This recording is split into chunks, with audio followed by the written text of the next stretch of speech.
We've always had cheats in sports from the day the first person invented the very first sport, whatever it was. There was someone going, "I'm going to cheat here so I can win." We've always had cheats. We've got cheats at the moment in across the Western world, who I think are cheating, and they happen to be males who say they're females so they can compete in women's sports. And just like these Germans, they seem to be breaking all the records and winning all the medals and are denying biological women their right to compete. Would that be a fair summary? Yeah, so the rule changed in 2015, which was an IOC decision, not based on any science, not based on talking to any female athletes whatsoever, only listening to trans advocates, and taking the premise that there's no difference between male and females. Well, which is a ridiculous premise, right? Because we know that we have men and women's races for very obvious reasons, and if we didn't, only men would win anything. And so to make that as the premise to start from was ridiculous. Then we've had all of these numerous amounts of testosterone that people are supposed to have in their system for 1 year, 5 years, 5 nanomole, 10 nanomole. Again, none of it makes any sense because once you've gone through male puberty and developed that strength, you're not going to be able to remove it. We've got studies showing after 14 years of suppressing testosterone that it makes practically no difference to male strength.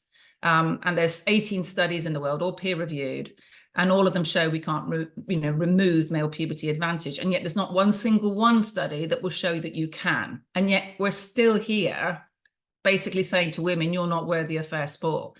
And I just thought, that's not right. I don't want anyone to be barred from sport. I love sport. I want everyone to do sport. But I want fair sport for females. Now, when you think that there's 1,000 women in the UK that earn their living from sport, there's 11,000 men. And I can guarantee you that these 11,000 men earn a lot more than those 1,000 women, for starters. And then out of the sponsorship dollar, so that's the money that comes into sport, women get 2% of it. So we only have this very tiny slice of the cake anyway. And now we're being told we've got to budge over for people who feel like a sex that they're not. And so I just thought, I can't sit by and watch this happen again to another generation of young female athletes. I've got to say something. But and we are very slowly clawing it back. So World Aquatics now protects the female category, World Rugby, World Boxing, World Track and Field, British Triathlon, British Rowing, World Cycling. But there are still 60 sports here in the UK, including 6 combat sports. That's fighting sports that allow men to self-ID without doing anything into fighting or racing females, which is insane, basically. It's abuse. It's abuse. I've seen some of the fights in MMA with men who pretend to be women fighting women, and it looks like a crime is happening. Absolutely appalling. Now, I don't think these men think they're women.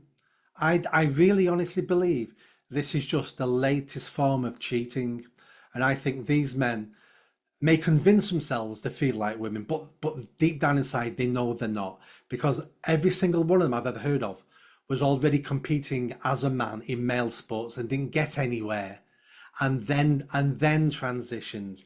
If we had somebody who's always thought they was a girl from 7 years old and then moved up the ranks and then started competing against girls, it still would be wrong, but I would understand that. But every single one of these male athletes were mediocre against their peers and then decided, I'm going to play with the women because I can beat them. Yeah, and in some instances, cause some serious injuries. That's the thing as well. So something like football, there's 50 trans-identifying males at the moment in the English Football League, and the vast majority of those are goalkeepers, because the ability to be taller, to be more explosive, to have bigger hands makes you a much better goalkeeper. And so, and therefore the injury risk for those females playing against them is doubled or trebled. And so you're saying that these young girls have got to take on males knowing that they could get an injury which would end their career. If you like that video, don't forget to subscribe to the channel, hit that notification bell and comment. And if you like what I'm saying about running for Mayor of Greater Manchester, then stick around, tell your family, tell your friends. The only way I'm going to have a chance of winning is a grassroots movement. So be part of that movement and hit that bell. Thanks.